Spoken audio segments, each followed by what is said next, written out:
We are still having the challenges of COVID, and this field, even though very big, as you will witness when it's opened for you, probably by Thursday, we will only be able to accommodate seating people, public area, 10,000.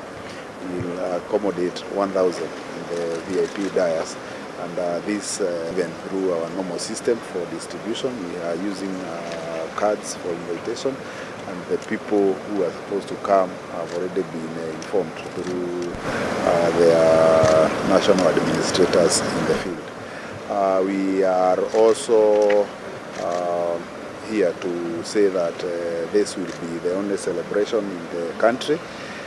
Ordinarily we would have all this celebrated from sub-county all the way to the county, but because of those restrictions that we have continued to observe, we agreed that all the other counties will not hold physical celebrations, but will be watching what is happening at Uhuru Gardens on Sunday. So there will only be this